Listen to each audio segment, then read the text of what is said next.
Brought you by LIC। LIC से मिले बीमे की रकम ने ही मेरे नए काम की शुरुआत को मुमकिन बनाया। LIC हर पल आपके साथ।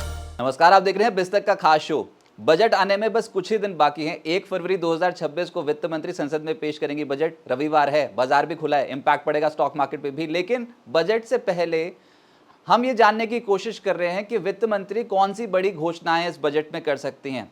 और इसी कड़ी को आगे बढ़ाते हुए आज हमारे साथ बेहद ही खास मेहमान जुड़े हैं और हमेशा की तरह जुड़े हैं, क्योंकि वो हर बजट से पहले बिस्तक पे अपनी एक्सपेक्टेशंस ज़रूर बताते हैं। Subhash Chandra Garg ji, former finance secretary, हमारे साथ इस शो में अब जुड़े हैं। सर, बहुत बहुत शुक्रिया आपका हमारे साथ जुड़ने के लिए। शुक्रिया राजा। सर, आपको पता है पहला सवाल मैं क्या पूछूंगा? बहुत ज़्यादा अनसर्टेनिटी है, सीरियसली। जब से डोनाल्ड ट्रंप आए तो तब से ये नहीं पता था कि इतना कुछ बदल जाएगा दुनिया में। जियोपॉलिटिकल टेंशंस, कभी किसी देश को हड़पने की बात करते, कभी बोलते मैं टैरिफ लगा दूंगा, और हमारे ऊपर भी बहुत ज़्यादा टैरिफ लगा रखे थे वो। तो अब जाके ऐसा लग रहा है थोड़ा मामला ठंडा पड़ेगा, पता नहीं पड़ेगा भी कि नहीं। लेकिन ये बजट वित्त मंत्री के लिए आपको लगता है कि बहुत चैलेंजिंग बजट होने वाला है इस बार? देखिए रजत, हर बजट चैलेंजिंग होता है और हर बजट में बहुत सारी चीज़ें तो कंटिन्यू करती हैं। रफली 90-95% चीज़ें तो कंटिन्यू करती हैं, और फिर जो बाकी दुनिया में, देश में जो बदलाव आ रहे हैं, चेंजेस हो रहे हैं, लोगों की एक्सपेक्टेशंस बढ़ रही हैं, जियोपॉलिटिकल चीज़ें चलती हैं, उससे फिर 5-10% बदलाव बजट में वित्त मंत्री और सरकार करती हैं। तो इसको एक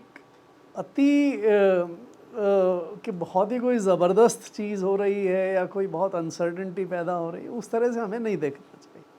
अब जैसे आपने कहा ट्रंप के टैरिफ्स का, अब ये पिछले करीब अब तो साल भर होने आया। उन्होंने मार्च अप्रैल में पहली बार अनाउंस किया था रेसिप्रोकल टैरिफ्स को लेके। पिछले बजट को अगर आप देखें हमारे वाले को, तो पिछले बजट में कई सारी ऐसी प्रावधान थे जो ये एंटिसिपेट करते थे कि ट्रंप के साथ अगर डील होगी तो उसमें हमें हमारे प्रोडक्ट्स में क्या करना पड़ेगा। अभी कल परसों ही आपने देखा कि यूरोपियन यूनियन के साथ इंडिया ने काफ़ी बड़ी डील की है। उससे पहले इंग्लैंड के साथ, यूके के साथ डील की थी। तो ये सब चल रहा है, चलता रहता है। हमें उस दृष्टिकोण से देखना चाहिए और अपने बजट को उस हिसाब से बनाना चाहिए। और मुझे लगता है वित्त मंत्री भी ये मान के चलेंगी कि संभवतः यूएस के साथ उनकी डील नहीं हो रही है, क्योंकि यूएस के साथ डील में जो मुद्दे हैं उन मुद्दों पे हम रिजॉल्व नहीं कर पा रहे। अभी यूरोपियन वाले डील में भी आपने देखा कि ये डेयरी, बीफ, कुछ एग्रीकल्चरल प्रोडक्ट्स हमने उसमें से एक्सक्लूड कर दिए हैं। शुगर उन्होंने भी एक्सक्लूड किए, हमने भी एक्सक्लूड किए। तो यूरोपियन यूनियन के लोग जो हैं वो तो थोड़े स्मार्ट हो गए कि भाई ठीक है, इंडिया जिस चीज़ में करने के लिए तैयार नहीं है उस पर क्यों पुश करते हैं।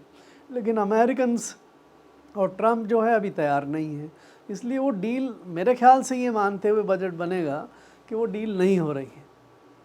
अच्छा, फिर बजट पे ही आते हैं सर। कितना बड़ा इस बार का बजट होने वाला है, क्या साइज़ रहेगा? और कहा जा रहा है कि आमदनी सरकार की उतनी नहीं हो पाई है इस बार, बहुत ज़्यादा जीएसटी कलेक्शंस डाउन हुए थे। तो सरकार किस तरीके से अपने रेवेन्यूज़ बढ़ाने की कोशिश करेगी और कितना खर्चा करेगी सरकार? देखिए, खर्चे से ही जो एक्सपेंडिचर है उसी से हम बजट का साइज़ देखते हैं।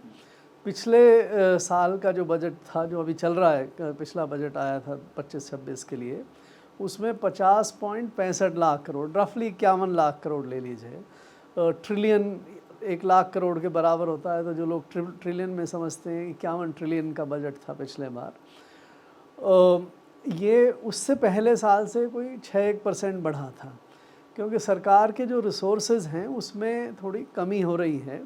टैक्स ग्रोथ उतनी अब नहीं हो रही। दूसरा, सरकार ने यह निर्णय किया हुआ है कि भाई फिस्कल कंसोलिडेशन भी करना है, तो बहुत ज़्यादा आप कर्जा भी मत लीजिए। तो पिछले साल 6-7% बढ़ा था। इस साल भी मैं ये मान के चलता हूँ कि लगभग 5-6% ही बजट में वृद्धि होगी। तो आप संभवतः ये देखेंगे करीब 53 लाख करोड़ के आसपास का, 53 से 53.5 लाख करोड़ के आसपास का हमारा बजट होना चाहिए। तो फिर कहाँ पर खर्चा ज़्यादा करेगी? और वैसे सरकार जो बजट एक बार एस्टिमेट दे देती है तो उतना तो खर्चा नहीं होता है। अगले बजट में फिर हम वही वाले कुछ फिगर्स दोबारा से देखते हैं तो नहीं, थोड़ा बहुत वेरिएशन हमेशा चलता रहता है, कुछ प्रोग्राम टेकअप नहीं करते। अब जैसे 2 साल पहले ये एम्प्लॉयमेंट का बहुत बड़ा प्रोग्राम अनाउंस किया था, इंटर्नशिप और ये, लेकिन वो टेक ऑफ नहीं हुआ। पिछले बजट में एक 20,000 करोड़ रुपए रखे थे रिसर्च डेवलपमेंट इनिशिएटिव के लिए, मुझे नहीं लगता कि उसमें 200 करोड़ भी खर्च हुए हैं। तो कई ऐसे आइटम होते हैं जिसमें नहीं होता, कुछ कैपिटल एक्सपेंडिचर भी नहीं होते, कुछ और चीज़ नहीं होती, लेकिन कई चीज़ में बढ़ जाते हैं। जैसे फर्टिलाइज़र सब्सिडीज़ में इस बार ज़्यादा खर्च हुआ है जितना आपने प्लान किया था। कुल मिला के सरकार जितना पिछले बार बजट बनाया था 51 लाख करोड़ के आसपास, तो 25-26 का मुझे लगता है उतना ही रहेगा, उसमें ज़्यादा बढ़ोतरी नहीं होगी। तो इस चीज़ को ध्यान में रखते हुए आप अगले साल का बजट बनाते हैं। मैं फिर से वही पूछ रहा हूँ कि रेवेन्यू एक है और एक है एक्सपेंडिचर और बीच में है डेफिसिट। ये तीन आप अपने अनुमान बता दीजिए, क्योंकि आपके अनुमान होते हैं बहुत सटीक। तो जब बजट आएगा तो हम किन फिगर्स को बहुत क्लोजली वॉच करेंगे, रेवेन्यू का फिगर कितना और उसके बाद खर्चों का कितना, और बीच में जो गैप है दैट इज फिस्कल डेफिसिट का जो फिगर है वो कितना आ सकता है। तो ये देखिए, पिछले बार 51 लाख करोड़ का एक्सपेंडिचर था, करीब 16 लाख करोड़ का आपका फिस्कल डेफिसिट था, बोरोइंग्स थी, और जो डिफरेंस है तकरीबन 35-36 लाख करोड़ का, वो आपकी रेवेन्यू थी सारी मिला के। उसमें रेवेन्यू में 3 बड़े कंपोनेंट होते हैं। एक तो आपका टैक्सेस का होता है, दूसरा आपका नॉन टैक्स जिसमें आरबीआई डिविडेंड वगैरह शामिल होता है, कंपनियों से डिविडेंड शामिल होता है, और तीसरा आपकी डिसइन्वेस्टमेंट वगैरह की रेवेन्यू है। तो अगर आप 35 लाख करोड़ को डिवाइड करो तो लगभग 28 लाख करोड़ तो टैक्स से आया था, लगभग 5-5.5 लाख करोड़ जो है वो नॉन टैक्स से था, और चूँकि डिसइन्वेस्टमेंट वगैरह का प्रोग्राम बिल्कुल ख़त्म सा हो गया है तो उससे कोई 60-65 हज़ार करोड़ के आसपास का रखा था सरकार ने। तो आप इस बार अगर फिस्कल डेफिसिट को देखें तो खर्चा मैंने जैसे बताया मेरे ख्याल से 53-53 लाख करोड़ के आसपास का होना चाहिए। सरकार बात कर रही है फर्दर फिस्कल डेफिसिट कंसोलिडेशन का। पिछले बार 4.4% हमारा फिस्कल डेफिसिट था, इस बार भी लगभग 4.2-4.3 से आसपास फिस्कल डेफिसिट रहना चाहिए। वो अगर आपको आज की जीडीपी पे आप फ्लावट करते हैं तो वही नंबर देता है तकरीबन 15.5 लाख करोड़ के आसपास का। तो अगर 53-54 में से आप 15-16 घटाते हैं तो आपको मिलता है तकरीबन 37 लाख करोड़ की सारी रेवेन्यू मिला के। तो 37 लाख करोड़ की रेवेन्यू में मेरे हिसाब से 28 लाख करोड़ जो टैक्स से आना था उसमें इस बार कमी रहेगी। 28 लाख करोड़ नहीं आएगा सरकार का, 28 की जगह मुश्किल से 26-27 लाख करोड़ रुपए टैक्स से आएंगे, 1-1.5 लाख करोड़ उसमें टैक्स में कमी होगी। तो आप उस कमी को देखते हुए और अगले साल ये मानते हुए कि भाई उस पर 10% के आसपास की वृद्धि होगी, तो मेरे ख्याल से आप ये अनुमान लगा सकते हैं कि 28 की जगह 29 लाख करोड़ रुपए के हम टैक्स को लेके चल सकते हैं। 29-29.5 लाख करोड़ के आसपास का टैक्स हम लेके चल सकते हैं। आरबीआई का डिविडेंड बढ़ता है क्योंकि जैसे जैसे रुपया घटता है वैसे वैसे आरबीआई के प्रॉफिट बढ़ते हैं, और उसमें से प्रॉफिट बढ़ने में आरबीआई भारत सरकार को ज़्यादा दे सकता है। तो करीब 3-1 लाख करोड़ रुपए का, 3-3.25 लाख करोड़ का डिविडेंड रिजर्व बैंक आरबीआई जो है वो भारत सरकार को दे सकती है। मुझे नहीं लगता कि अभी कोई डिसइन्वेस्टमेंट में सरकार का सोच बदला है, तो बदलना चाहिए लेकिन बदला है नहीं है सोच। तो डिसइन्वेस्टमेंट की रेवेन्यू मुझे लगता है उतनी ही रखेंगे 50-60-75 हज़ार करोड़ के आसपास। तो मोटा मोटा अगर आप लें तो 53-53.5 लाख करोड़ का एक्सपेंडिचर, 15.5 से 16 लाख करोड़ का फिस्कल डेफिसिट, और बाकी आपकी 37 लाख करोड़ के आसपास की रेवेन्यू, 29 लाख करोड़ आप इसमें से ले लीजिए टैक्स से, 5.5 से 6 लाख करोड़ आप नॉन टैक्स में ले लीजिए, और 50,000 से 75,000 करोड़ रुपए आप डिसइन्वेस्टमेंट से। तो ये जो 15.5 लाख करोड़ रुपए की फिगर है, इसको कैसे जुटाएगी सरकार? बोरोइंग्स, फिर से वही बोरोइंग्स के करनी पड़ेगी सरकार को। कोई अगर इससे थोड़ा सा भी ज़्यादा हुआ तो फिर सरकार के ऊपर तो फिर बर्डन आ जाएगा ना। हम यही देखिए, तो बात करते हैं हर हमारे बार की बोरोइंग सरकार की बढ़ ना जाए कहीं, यही तो हमारी बोरोइंग के दो मुख्य स्रोत होते हैं। एक तो हम लोग मार्केट में सिक्योरिटीज़ जारी करते हैं, सरकार, भारत सरकार जारी करती है। 10 साल की सिक्योरिटीज़, 15 साल की सिक्योरिटीज़, 20-35 जो LIC, बैंक्स, फॉरेन इन्वेस्टर्स, बाकी सब लोग उसको उन सिक्योरिटीज़ में इन्वेस्ट करते हैं और उससे भारत सरकार को कर्जा आता है। वो रफली पिछले बार करीब 10 लाख करोड़ थी। इस बार भी अगर 15 लाख करोड़, 16 लाख करोड़ का अगर आपका घाटा रहता है तो 10-11 लाख करोड़ की एडिशनल बोरोइंग जो है वो आपकी गवर्नमेंट सिक्योरिटीज़ के रूप में हो जाती है। उसमें कोई दिक्कत नहीं आती, वो आप रेज़ कर लेते हैं। हालांकि बहुत ज़्यादा हिस्सा हमारी सेविंग्स का आजकल भारत सरकार की सिक्योरिटीज़ में चला जाता है, लेकिन फिर भी बैंक्स और LICs और ये सब लोग जो हैं वो इन्वेस्ट करके ये इसको सिक्योरिटीज़ को दे देते हैं। कभी कभी वो थोड़ा सा इंटरेस्ट रेट ज़्यादा मांगते हैं, तो इंटरेस्ट रेट जैसे आपने देखा थोड़ी सी बढ़ रही हैं, तो इंटरेस्ट रेट पे थोड़ा सा प्रेशर हो सकता है, लेकिन ये पैसा आ जाता है, इसमें कोई दिक्कत की बात नहीं है। दूसरा बड़ा सोर्स हमारी रेवेन्यू का है स्मॉल सेविंग्स से। तो जो आप पोस्ट ऑफिस में सेविंग्स बैंक डिपॉजिट करते हैं, जो आप सेविंग सर्टिफिकेट्स खरीदते हैं, इंदिरा आवास सर्टिफिकेट खरीदते हैं, या आप फिर प्रोविडेंट फंड में इन्वेस्ट करते हैं, ये जो सेविंग्स है उससे करीब 4 से 5 लाख करोड़ रुपए सरकार आसानी से उठा जाती है।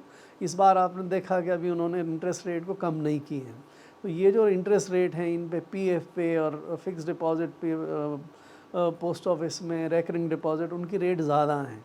तो सरकार को 4-5 लाख करोड़ अगर उस रास्ते से उठाना है तो उसमें कोई परेशानी नहीं आती। बाकी छोटे छोटे साधन हैं, उनकी हमें चिंता नहीं करनी चाहिए, लेकिन इन दो साधनों से ही सरकार जितनी बोरोइंग्स करना चाहती कर लेती। एक आंकड़ा हमेशा डिस्कस होता है, वो है कैपेक्स का। 11.21 लाख करोड़ पिछली बार का कैपेक्स था। आपने क्या ये हाल फिलहाल में ऐसी बात की है कि अनप्रोडक्टिव कैपेक्स भी होता है? एक तो मैं पढ़ के बहुत चौंक गया था कि अनप्रोडक्टिव कैपेक्स, हम तो ये सोचते थे जब कैपेक्स कर रही है सरकार तो फिर देश की उन्नति हो रही है, ग्रोथ के लिए सरकार कर रही है वो रकम का इस्तेमाल। इस बार बजट में कैपेक्स का क्या आंकड़ा आ सकता है और ये अनप्रोडक्टिव कैपेक्स क्या होता है? देखिए, भारत सरकार ने कैपिटल एक्सपेंडिचर बहुत बढ़ाया 2020-21 से शुरुआत करते हुए। 2019-20 के अगर आप आंकड़े देखेंगे तो हम करीब 3-3.5 लाख करोड़ रुपए का कैपिटल एक्सपेंडिचर करते थे, लेकिन उसके 4 साल में 2023-24 तक उसको बढ़ा के करीब 9.5 लाख करोड़ पे सरकार ले गई। 3.5 लाख करोड़ से 9.5 लाख करोड़ काफ़ी बड़ी इंक्रीज़ थी 4 साल में। लेकिन उसके बाद कैपेक्स में उतनी वृद्धि नहीं हो रही है। 24-25 के लिए सरकार ने पहले कहा कि हम 11,11,000 करोड़ रुपए खर्च करेंगे, लेकिन वो जाके बैठा 9.5 लाख करोड़ के आसपास। इस बार का जो कैपेक्स है 11-20 का, 11-21 का, उसके हिसाब से भी मुझे लगता है कि करीब 1 लाख करोड़, करीब 1 लाख से 50,000 करोड़ तक कम होगा। मान के चलिए कि 10.5 लाख करोड़ इस साल का कैपेक्स होता है, तो अगले साल का कैपेक्स फिर 10%, 9% बढ़ा के आप रख सकते हैं, उस हिसाब से तय कर सकते हैं। बट आपका जो सवाल कि कैपिटल एक्सपेंडिचर को सभी लोग मानते हैं कि भाई ये प्रोडक्टिव एक्सपेंडिचर है, क्योंकि कैपिटल, जब भी आप किसी भी कैपिटल इन्वेस्टमेंट करते हैं, आप एक तरह से देश की क्षमता बढ़ाते हैं, इकोनॉमी की क्षमता बढ़ाते हैं टू मेक मोर प्रोडक्शन, और ज़्यादा प्रोडक्शन करने का। अगर आप फॉर एग्ज़ाम्पल मान लीजिए रोड बनाते हैं, तो रोड का बिज़नेस, ट्रांसपोर्ट का बिज़नेस बढ़ता है, उससे देश की इकोनॉमी को बढ़ोतरी होती है। इसी तरह से आप मान लीजिए रेलवेज़ में इन्वेस्ट करते हैं, तो रेलवेज़ भी उसी तरह का, आप मेट्रोज़ चलाते हैं, या आप डेटा सेंटर्स में, या और किसी भी कैपिटल एक्सपेंडिचर को जब करते हैं तो आप एक असेट क्रिएट करते हैं, उस असेट से आप उत्पादन बढ़ाते हैं। तो ये इसके पीछे जो लॉजिक है, वो एक लॉजिक तो ये है कि भाई आप उस देश की प्रोडक्टिव कैपेसिटी को बढ़ा रहे हैं। देश की प्रोडक्टिव कैपेसिटी बढ़ती है तो देश की GDP बढ़ती है, इसलिए उसको प्रोडक्टिव मानते हैं। दूसरा, एक सरकार का जो कैपेक्स है उसके पीछे एक और लॉजिक होता है कि भाई आप सरकार अगर बेसिक इंफ्रास्ट्रक्चर में इन्वेस्ट करे तो फिर प्राइवेट सेक्टर जो है उससे सर्विसेज बनाएं, उससे और काम करने में इन्वेस्टमेंट करेगा। फॉर एग्जांपल रोड पे आपने इन्वेस्टमेंट किया, तो रोड पे इन्वेस्टमेंट होगा तो जो प्राइवेट सेक्टर है वो ट्रक्स में इन्वेस्ट करेगा, वो आपके कार्स में, ट्रांसपोर्टेशन में, टैक्सीज़ में इन्वेस्ट करेगा। उन सब के कारण से जो इन्वेस्टमेंट बढ़ता है वो और देश की प्रोडक्टिव कैपेसिटी को बढ़ाएगा। तो इन दोनों पर्पसेस के कारण से ये जनरली ये माना जाता है कि भाई कैपिटल एक्सपेंडिचर डिज़ायरेबल है और रेवेन्यू एक्सपेंडिचर जो उसी साल कंज्यूम हो जाता है। आपने किसी को फूड सब्सिडी दे के फूड ग्रेन्स दिया, फूड ग्रेन्स कंज्यूम हो गया, तो उससे तो कोई और असेट नहीं बनी, उससे कोई फ्यूचर में प्रोडक्शन नहीं होगा। इसलिए रेवेन्यू एक्सपेंडिचर को ये मान के चलते हैं कि भाई ये रिलेटिवली अनप्रोडक्टिव है, अनडिज़ायरेबल नहीं है। शिक्षा पे खर्च करना, हेल्थ पे खर्च करना, न्यूट्रिशन पे खर्च करना उतना ही ज़रूरी है। सरकारी एम्प्लॉयज़ के ऊपर इन्वेस्ट करके देश का लॉ एंड ऑर्डर संभालना, देश की डिफेंस संभालना, वो भी उतना ज़रूरी है, लेकिन उसकी फ्यूचर ग्रोथ पे उतना अच्छा असर नहीं होता जितना कैपिटल एक्सपेंडिचर पे होता है। ये मान्यता है। लेकिन अगर आप कैपिटल एक्सपेंडिचर ऐसा करें जिससे ग्रोथ ना हो तो फिर वो प्रोडक्टिव कैसे रहेगा। फॉर एग्ज़ाम्पल आप लीजिए कि सरकार ने पिछले 4-5 साल में लगभग 2 लाख करोड़ रुपए BSNL की इक्विटी में इन्वेस्ट किया है, ये मानते हुए, ये इच्छा रखते हुए कि BSNL उससे देश के टेलीकॉम नेटवर्क को बढ़ाएगा, उसमें इन्वेस्ट करेगा, उससे देश के सब्सक्राइबर बढ़ेंगे, उससे देश में टेली डेंसिटी बढ़ेगी, उससे देश में टेलीफोन्स आप और मोबाइल फ़ोन्स देश के सारे हिस्सों में ले जाएंगे। ये मान्यता करके आपने वो कैपेक्स किया कि इसलिए प्रोडक्टिव होगा।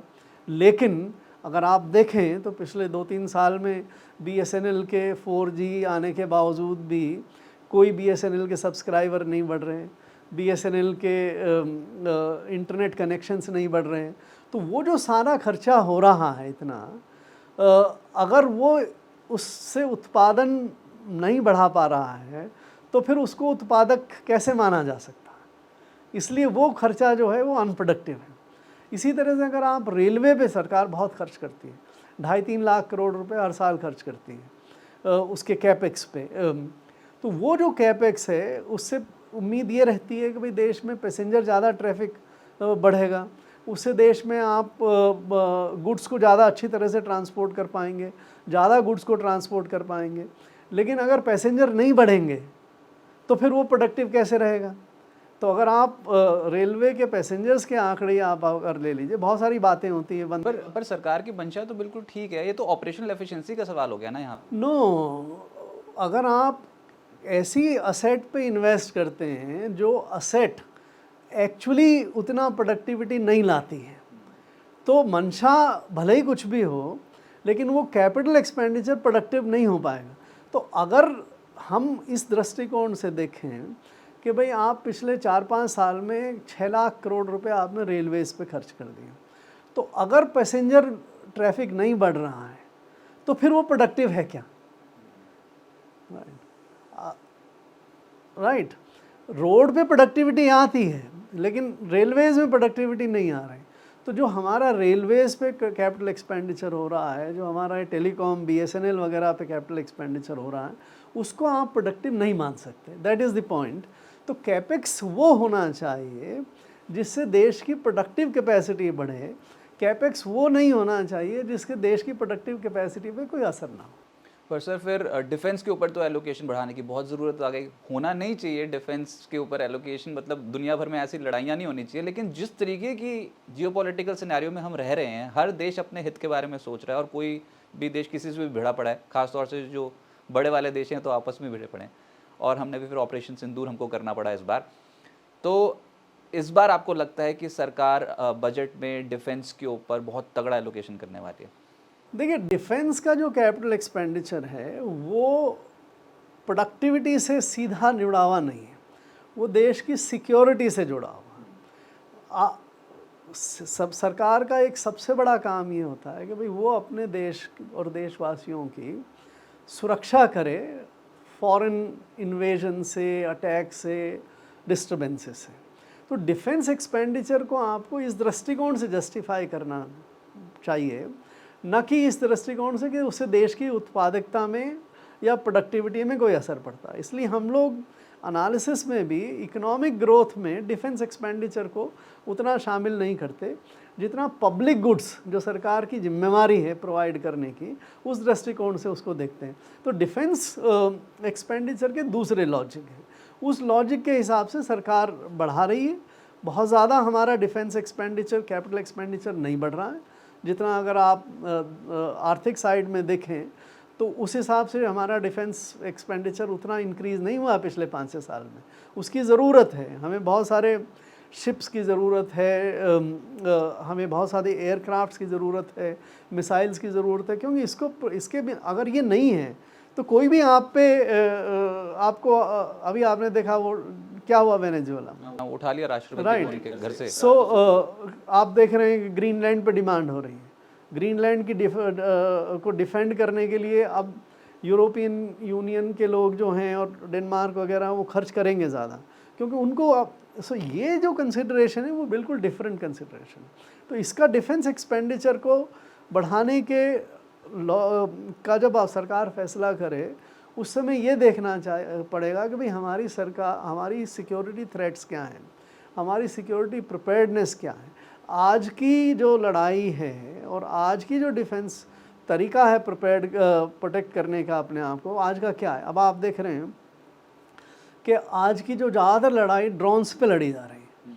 अब फिज़िकल आर्मीज़ नहीं जाती, आर्मीज़ एक दूसरे से गुत्थम गुत्था नहीं होती, तो आर्मी पे खर्चा उतना करना ज़रूरी है या उससे ज़्यादा आपकी प्रिपरेशन इस पे मिसाइल्स में, एयरक्राफ्ट्स में, ड्रोन्स में, साइबर इंटेलिजेंस में, इन चीज़ों में आपकी आपकी प्रिपेयर्डनेस ज़्यादा होगी। तो डिफेंस एक्सपेंडिचर बढ़ाए, लेकिन किस तरह का डिफेंस एक्सपेंडिचर करे वो देखने की ज़रूरत है। वो मेरे ख्याल से वित्त मंत्री देखेंगे इस बजट। और टेक्नोलॉजी की बात हो रही तो फिर तो हम बहुत लैग कर रहे हैं आर्टिफिशियल इंटेलिजेंस में। तो ऐसा लग रहा है कि बजट में कुछ बड़ी घोषणाएं आर्टिफिशियल इंटेलिजेंस, डेटा सेंटर्स या फिर इनफैक्ट बहुत सारी ऐसी चीज़ें हैं जो भी करनी बाकी हैं।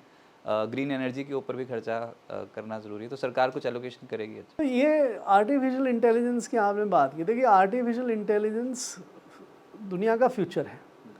जैसे आपने देखा कि जब ऑटोमेशन आया, स्टीम इंजन आया, उसके बाद मशीन्स बनने लगी, बहुत सारा ऑटोमेशन हुआ, सारा चीज़ प्रोडक्शन सिस्टम जो है वो हैंडीक्राफ्ट से ऑटोमेशन की तरफ चला गया। हम कपड़ा बनाते थे, उससे चरखे पे बनाते थे और उससे कपड़ा बनाते दुनिया भर में जाता था। लेकिन जब ये क्लॉथ मिल्स आने लगी तो सारा का सारा सिस्टम बदल गया, सारी प्रोडक्टिविटी बदल गई, सारा दुनिया में कहाँ प्रोडक्शन हो रहा है और कहाँ से ट्रेड हो रहा है वो बदल गया। जो इंटेलिजेंस के प्रोडक्ट्स हैं, जिस सर्विसेज स्पेशली, उसमें बहुत ज़्यादा बड़ा योगदान है इंटेलिजेंस का।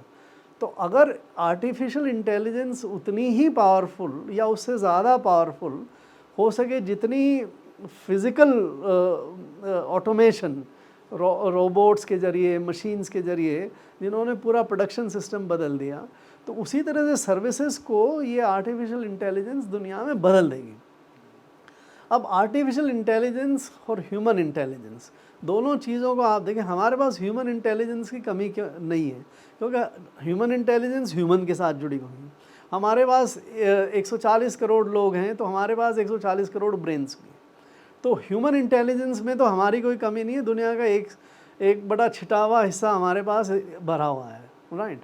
बट आर्टिफिशियल इंटेलिजेंस अगर ह्यूमन इंटेलिजेंस से ज़्यादा बेहतर प्रूव हो, ज़्यादा मारक प्रूव हो, ज़्यादा इफ़ेक्टिव प्रूव हो, ज़्यादा चीपर प्रूव हो और उससे बेहतर सर्विसेज डिलीवर हो सकती हों, तो फिर ह्यूमन इंटेलिजेंस को आर्टिफिशियल इंटेलिजेंस पीछे रख देगा। इसी तरह से आर्टिफिशियल इंटेलिजेंस को अगर आप मशीन के साथ जोड़ दें और इंटेलिजेंट मशीन्स बना दें, तो जो अनइंटेलिजेंट मशीन्स थी उनसे इंटेलिजेंट मशीन्स जो हैं वो और ज़्यादा इफ़ेक्टिव होंगे।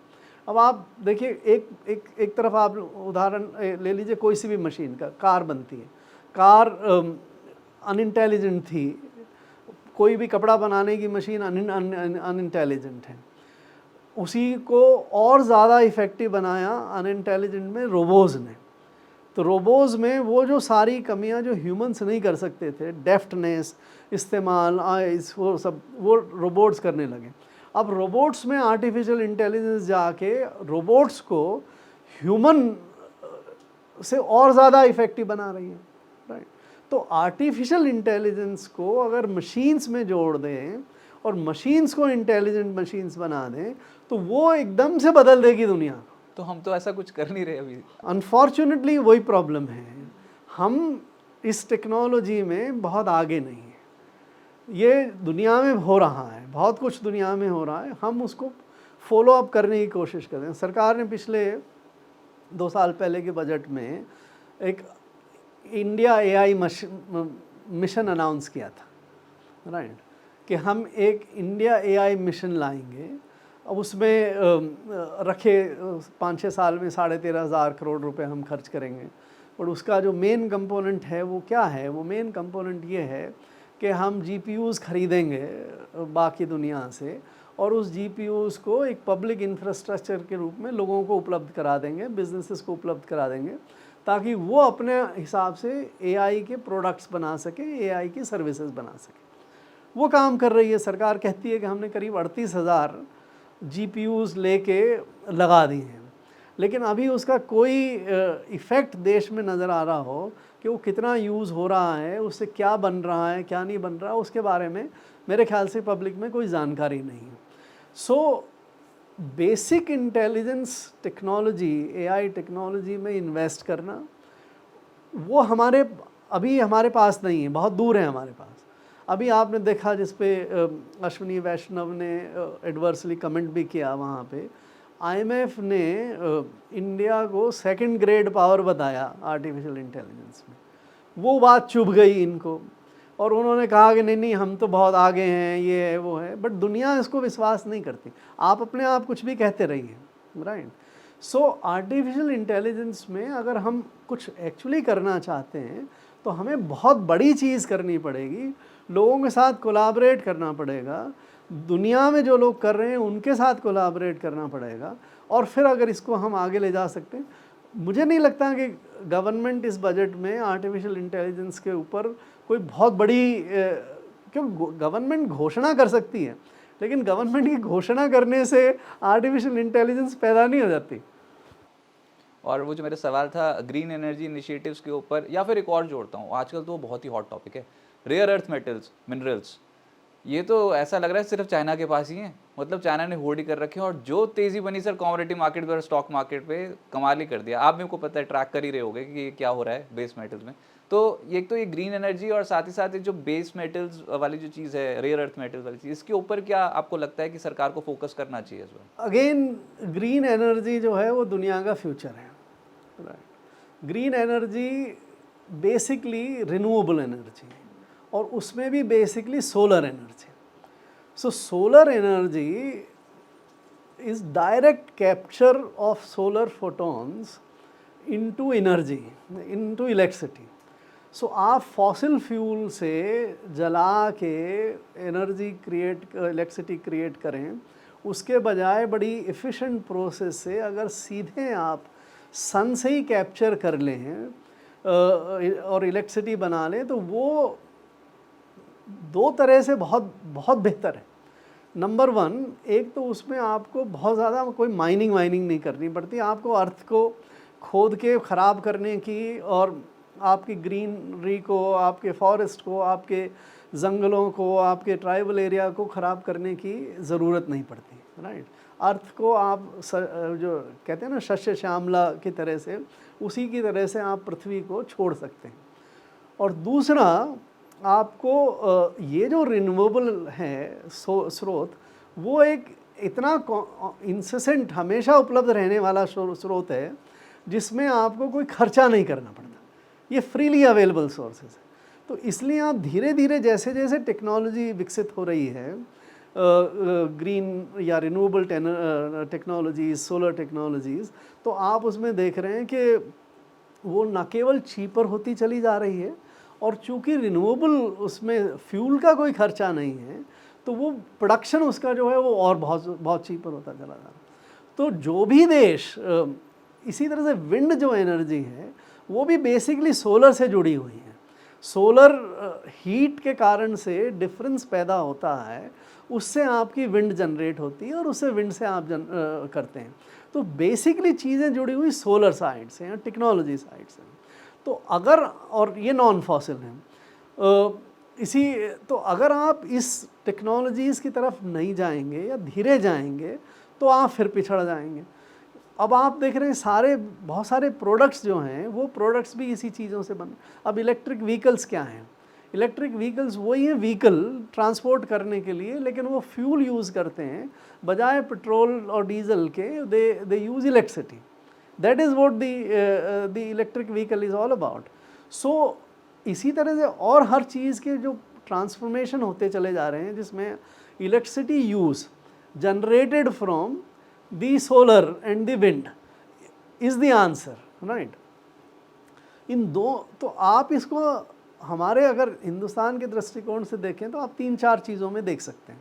एक तो हम कितना रिन्यूएबल एनर्जी प्रोड्यूस कर रहे हैं, सोलर और विंड हम कितनी प्रोड्यूस कर रहे हैं, उसमें कितना ग्रोथ हो रहा है।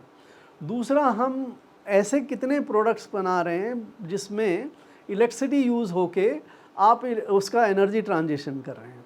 और तीसरा, आप इसमें ये देख सकते हैं कि भाई आप उसके हिसाब से दूसरे जो स्रोत और हैं, चाहे हाइड्रोजन हो, चाहे एथनॉल हो, जिससे आप पेट्रोलियम प्रोडक्ट्स का कंजम्पशन कम कर रहे हैं। कोल और पेट्रोलियम प्रोडक्ट जो फॉसिल फ्यूल्स हैं उनका आप कंजम्पशन कम कर रहे हैं। अगर इन 3 एक्सिस पे अगर आप देखते हैं तो आप पाते हैं कि भाई एनर्जी जनरेशन में हमारे टारगेट हैं 500 गीगावाट हम कर लेंगे, ये कर लेंगे, लेकिन जितना हम कर रहे हैं अभी, करीब हम करते हैं तकरीबन पिछले साल करीब हमने 50-60 गीगावाट के करीब हमने बनाया सोलर से। और इसमें चाइना 500 गीगावाट एक साल में कर लेता। इतनी तेज़ी से वो बढ़ रहे हैं और हम उतनी तेज़ी से नहीं बढ़ रहे हैं। उसमें भी और हम इसमें डीप में जा सकते हैं, बट उसमें अभी ज़रूरत नहीं है कि भाई हमारे पास जो सोलर सेल्स और मॉड्यूल जो हैं वो हमारे पास नहीं है, हमें इंपोर्ट करने पड़ते हैं। बट वो एक आंकड़े पे आप हमेशा देख सकते हैं कि भाई कितना ज़्यादा हम सोलर और विंड एनर्जी प्रोड्यूस कर रहे हैं मुकाबले में दूसरे देशों के, स्पेशली चाइना, राइट। दूसरा, आप ये देख सकते हैं कि भाई आपका एक ही चीज़ ले लीजिए, बहुत सारी चीज़ों को देखने की ज़रूरत नहीं है कि इलेक्ट्रिक व्हीकल्स में हमारा कितना ट्रांजिशन हो रहा है। अभी आपने आज ही खबर पढ़ी होगी कि यूरोपियन यूनियन में भी दिसंबर में 50% से ज़्यादा व्हीकल जो हैं वो इलेक्ट्रिक व्हीकल बिके हैं। चाइना में तो 85%, 90% व्हीकल जो हैं वो आज के दिन इलेक्ट्रिक बिकते हैं। और हम कितना बेचते हैं और ख़रीदते हैं? हमारी परसेंटेज इलेक्ट्रिक व्हीकल्स की, ये 2 व्हीलर्स वगैरह को सबको इस्तेमाल करके 5% भी नहीं आती है। कार्स तो हमारी जो हैं वो 2% भी अभी कार हमारी इलेक्ट्रिक व्हीकल की नहीं बिकती है। तो हमारा ट्रांजिशन कितनी तेज़ी से बढ़ रहा है वो हमें देखने की ज़रूरत है। तीसरा जो मैंने कहा, अगर आप इंडिकेटर देखना चाहें कि हमारा फॉसिल फ्यूल कोल और हमारा पेट्रोलियम में तो हम इंपोर्ट करते हैं, उसमें कितनी कमी दिखाई दे रही है आपको? पेट्रोलियम प्रोडक्ट्स के इंपोर्ट में हम अभी भी 3-4% हमारा हर साल में इंक्रीज़ हो रहा है, कम नहीं हो रहा। इसी तरह से हमारा कोल कंजम्पशन, हम अभी भी कोल प्लांट लगा रहे हैं तो कोल कंजम्पशन भी हमारा कम नहीं हो रहा, राइट। सो इन तीनों इंडिकेटर्स के हिसाब से ग्रीन ट्रांजिशन जो आप बात कर रहे हैं, मेरे हिसाब से हमारा ट्रांजिशन बहुत स्लो है, उसको हमें बहुत एक्सपीडाइट करने की ज़रूरत है।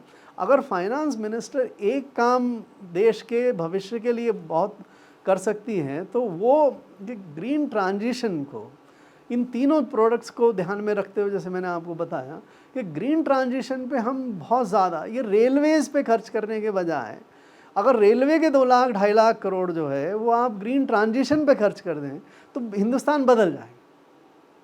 और दूसरा सवाल था मेरा सर वो रेयर अर्थ मिनरल्स का, वो तो ऐसा लग रहा है कि हर कंट्री चाहती है कि उसी के काबू में रहें रेयर अर्थ मिनरल्स। हमारी सरकार की पॉलिसी क्या होगी रेयर बजट में? अर्थ बेसिकली वो रेयर अर्थ को इस्तेमाल करते हैं, और एक दूसरा एक्सप्रेशन इस्तेमाल होता है क्रिटिकल मिनरल्स, राइट। सो किसी भी समय के जो भी प्रोडक्शन सिस्टम है, उस प्रोडक्शन सिस्टम में जो भी मेटल्स इस्तेमाल होती हैं, मटेरियल इस्तेमाल होता है, वो अगर जितनी डिमांड है उसके हिसाब से कम अवेलेबिलिटी हो तो वो रेयर हो जाता है या क्रिटिकल हो जाता है।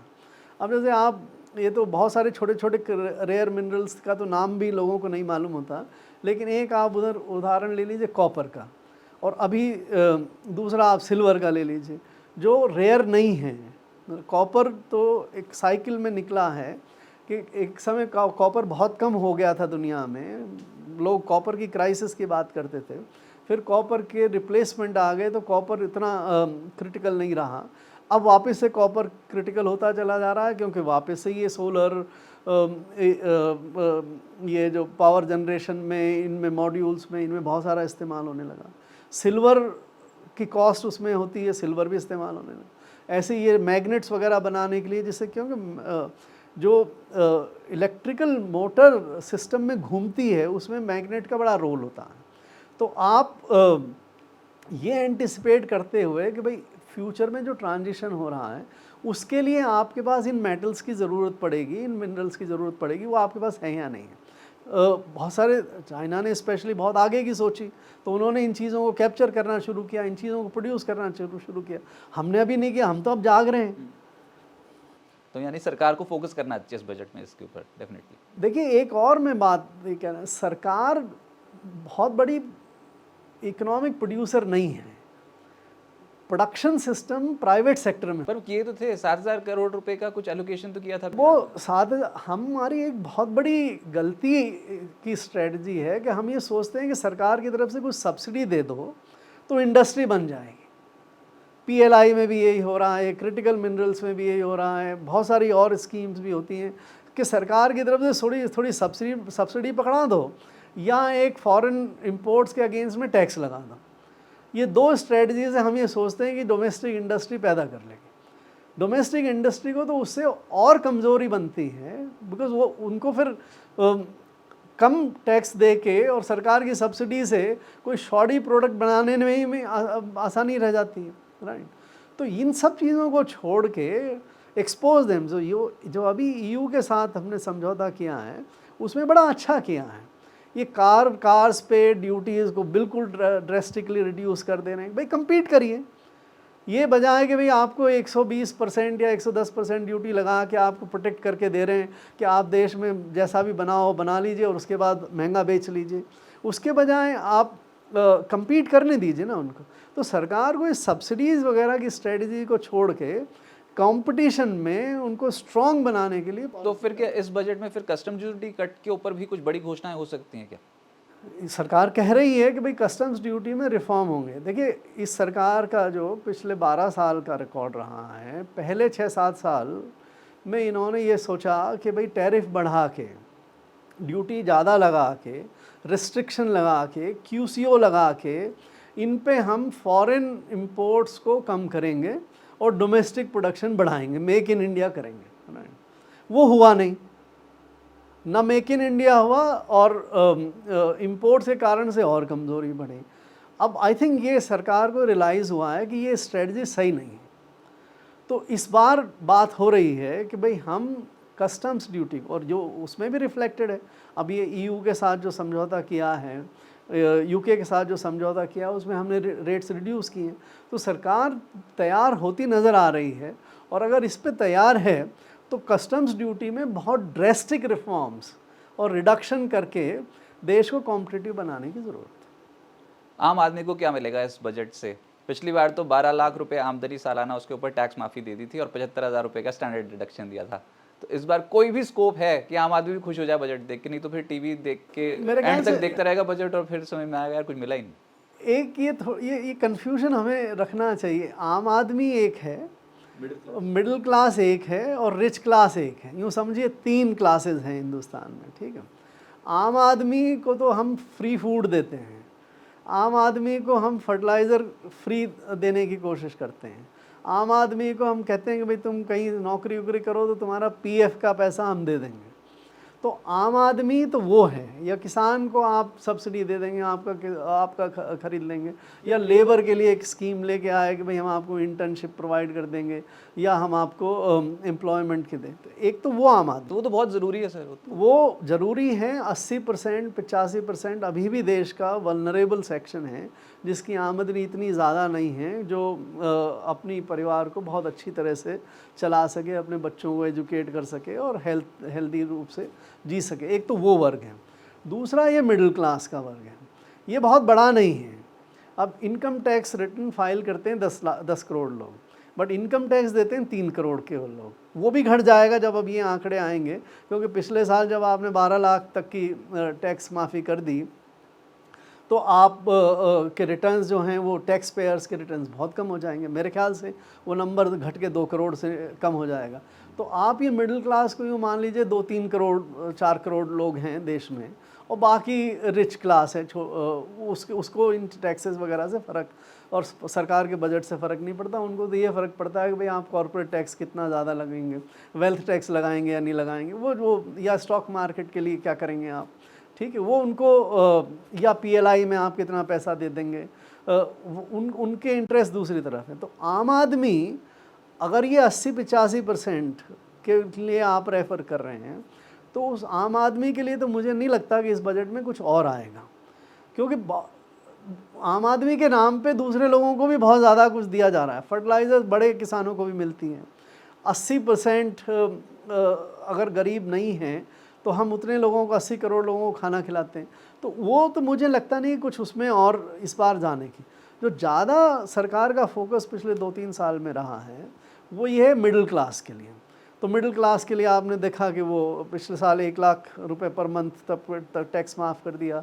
बाद में जीएसटी पे बहुत सारी चीज़ें, कारों पे, टेलीविज़न पे। अब उससे सरकार को ये उम्मीद थी कि भाई इससे कंजम्पशन बढ़ जाएगा, इससे ये हो जाएगा, और इनकी आवाज़ जो है मिडिल क्लास की, बिकॉज़ ये वोकल है, इसकी आवाज़ हमारे हक़ में आएगी, राइट। बट वो कंजम्पशन तो बढ़ा हुआ नज़र नहीं आ रहा है। तो सरकार को तो चोट लग गई टैक्स की, लेकिन कंजम्पशन पे कोई बहुत ज़्यादा बढ़ोतरी होती हुई नज़र नहीं आ रही है। सो आई डोंट थिंक सरकार को और कोई मिसएडवेंचर करना चाहिए कि मिडिल क्लास के लिए भी कोई और ज़्यादा टैक्स कटौती कर दे या कर दे। मुझे नहीं लगता वो अब हाथ हवन करते समय हाथ जल चुके हैं मेरे ख्याल से।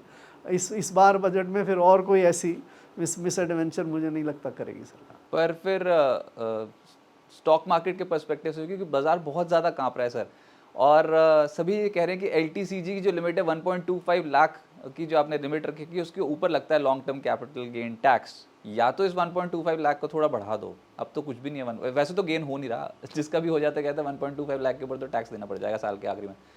तो या तो इस लिमिट को बढ़ाओ, या फिर जो टैक्स लगा रखे हैं 12.5% वाले उसको कम कर दो, या फिर लॉन्ग टर्म की परिभाषा ही चेंज कर दो। कुछ तो करो जिससे स्टॉक मार्केट खुश हो जाए। देखिए, आप स्टॉक मार्केट को कौन खुश रखना चाहता है? स्टॉक मार्केट में जो पैसा डालते हैं स्टॉक मार्केट में वो 10-12 करोड़ लोग हैं देश के। उसमें भी अगर आप एक एनालिसिस करोगे कि उनके डिमैट अकाउंट में 1 लाख रुपए से ज़्यादा की सिक्योरिटी कितने की है, वो अगर आप निकाल के देखोगे तो वो 3 करोड़ 2-3 करोड़ लोगों से ज़्यादा नहीं आती। ये वही मिडिल क्लास है जिसको आपने टैक्स कंसेशन ज़्यादा दिया था। ये अपने कैपिटल गेन्स पे टैक्स कम करना चाहते हैं टैक्स। बट मुझे एक बात बताइए कि अगर आप इतनी मेहनत कर रहे हैं, इंटरव्यू वगैरह कर रहे हैं, इतने सारे लोग सेवा करते हैं, सर्विस करते हैं अपनी मेहनत की कमाई पे, अगर उन पे 30% टैक्स लगता है तो जो कैपिटल पे गेन आ रहा है, जिसमें आपने कोई पसीना नहीं बहाया, जिसमें आपने कोई मेहनत नहीं की, वो रखा हुआ आपके पास वेल्थ है, उससे आपको टैक्स, उससे आपको गेन आ रहा है, तो उस पर 30% टैक्स क्यों नहीं होना चाहिए? आप स्टॉक मार्केट को छोड़िए। स्टॉक मार्केट के कारण से अगर हम ऐसे डिसीजन लें जो फंडामेंटली उचित नहीं हो, तो मेरे ख्याल से ऐसा आप स्टॉक मार्केट में तो नहीं, वो कहते हैं ना इन्फ्लेशनरी, अगर इन्फ्लेशन से बीट करना है तो फिर स्टॉक मार्केट की तरफ जाना पड़ेगा, तो इक्विटी को तो बढ़ावा देना चाहिए ना सरकार को, अगर टैक्स ही लगा देगी तो फिर आपका जो सैलरी आप अर्न करते हैं वो इन्फ्लेशन पे नहीं अफेक्ट होती क्या? उस पर टैक्स क्यों 30% चार्ज करते हैं? सैलरी में इन्फ्लेशन नहीं होता। और चलिए सरकारी कर्मचारी वगैरह तो फिर भी कुछ इन्फ्लेशन एडजस्टमेंट हो जाता है, बाकी जो वर्किंग क्लास है 90% उनको तो कोई इन्फ्लेशन एडजस्टमेंट भी नहीं होता। सो मेरा इस पे कोई मैं इस बात से कोई के फेवर में नहीं हूँ। आई डोंट कीप एनी कि जो कैपिटल गेन्स हैं उसको हमें सस्ता रखना चाहिए, कम रखना चाहिए, उसको उसी तरह से टैक्स करना चाहिए जिस तरह से हम सैलरी को या वेजेस को या दूसरी इनकम को टैक्स करते हैं। बढ़ ना जाए, बस सब खतरा यही है स्टॉक मार्केट में। और एसटीटी ये तो मुझे देखिए, मैं उस समय, हालांकि ये मेरा निर्णय नहीं था, ये 2018 के बजट में पहली बार कैपिटल गेन्स कई सालों बाद आया था। पहले हुआ करता था, 96 से पहले हुआ करता था, उसके बाद ही ख़त्म कर दिया था जब से एसटीटी वगैरह लगाई थी। तो उस साल जब रेवेन्यू डिपार्टमेंट ने प्रस्ताव किया कि भाई आप कैपिटल गेन्स पे भी टैक्स लगाएंगे, राइट, तो मैंने उसका बहुत समर्थन किया था उस साल। ओरिजिनल प्रपोजल रेवेन्यू डिपार्टमेंट का ये था कि आप 10 लाख रुपए तक कैपिटल गेन्स पे टैक्स मत लगाइए, उसके ऊपर 10% लगा दीजिए। I argued against it. I said 10 lakh रुपए अगर आप कैपिटल गेन्स पे एग्जाम्पशन देते हैं और सैलरी इनकम पे 2 लाख रुपए पे आप एग्जाम्पशन देते हैं, 2 लाख रुपए पे टैक्स लगाते हैं, आप क्या मैसेज दे रहे हैं कि जो अमीर आदमी हैं वो 10 लाख रुपए तक का कैपिटल गेन्स कमाए तो उस पर तो कोई टैक्स नहीं लगेगा, और जो मध्यम वर्ग का आदमी मेहनत करके कमाता है उस पर 2 लाख रुपए से भी टैक्स लगा देंगे। तो प्रधानमंत्री जी को वो बात जची और 1 लाख रुपए रह गया। आप अभी 1.25 लाख रुपए की बात कर रहे हैं। सो 1 लाख रुपए पे और 10% भी कोई बहुत ज़्यादा टैक्स नहीं था, लेकिन शुरुआत कर रही थी, किया। 2 साल से पहले वाले बजट में 12.5% किया। तो मैंने तो उसका वेलकम किया। मुझे तो पूरी तरह से क्लैरिटी है कि इस टैक्स पे इसमें कोई नरम रुख हमें नहीं अख्तियार करना। बढ़ाना मत, बस मतलब सरकार बढ़ाए ना, बस ऐसे ही रखे। सरकार बढ़ाती है तो मुझे कोई उज्र नहीं होगा। मैं आई वुड वेलकम। कवर करता हूँ तो मेरे को पता है कि लोग जो हमारा शो देखने बोल रहे हैं ये बढ़ा मत देना किसी भी तरीके। हाँ, वो आप ठीक है, आप अपना काम कर रहे हैं, क्योंकि जो जिस धंधे में हैं, जो ट्रेडिंग के धंधे में हैं या जो स्टॉक मार्केट के धंधे में, ऑफ कोर्स वो उम्मीद करेंगे कि भाई हमें कोई ऐसी चीज़ हो जिससे हमारा फ़ायदा हो। तो आप अपनी जगह ठीक हैं, आप अपनी बात कहिए, लेकिन मैं तो पूरी दृष्टिकोण से देखता हूँ, इसलिए मैं उस चीज़ से इत्तेफाक नहीं रखता। और आखिरी सवाल सर, क्योंकि हम आम आदमी की बात कर रहे हैं, मिडिल क्लास की बात कर रहे हैं, हम सरकारी जो कर्मचारी उनकी भी बात करेंगे, और उसमें ये फिर वो 8th पे कमीशन और साथ ही साथ फिटमेंट फैक्टर के ऊपर आपके कमेंट्स, ये कब आने जा रहा है और अब क्या माना जा रहा है कि किस? भाई देखिए, ये पे कमीशन तो इफेक्टिवली सरकार ने 2028 के लिए पोस्टपोन कर दिया है। अब ये पे कमीशन बनाया है वो, अब हम लोग आज बैठे हैं 2026-27 के बजट के लिए। अब 1.5 साल में ये आएगा, इनका रिकमेंडेशन जो भी आएंगी, we don't know. Fitment factor वगैरह तो पे कमीशन देखेगा। अभी से हम क्यों इस चीज़ पे बात करके अपना समय ख़राब करते हैं? वो क्या सब टकटकी लगाए देख रहे हैं कि कितना बढ़ेगा कितना बढ़ेगा। जैसे आपके 2-3 करोड़ जो लोग हैं वो स्टॉक मार्केट की तरफ टकटकी लगाए रहते हैं, वैसे सरकारी कर्मचारी इस पे लगा रखे होंगे कि अब उनका तो ड्यू हो गया था 1 जनवरी 2026 को, वो तो चली गई। अब तो ये है कि कब आए। तो मुझे नहीं लगता कि ये आज हम 26-27 की बात बजट करें, जब 28-29 का बजट आएगा उस समय इस पे बात करिए, उससे पहले आराम करिए। राइट सर, बहुत शुक्रिया सुभाष सर हमारे साथ बात करने के लिए और अब तक को अपना समय देने के लिए। Thanks for joining sir. Thank you.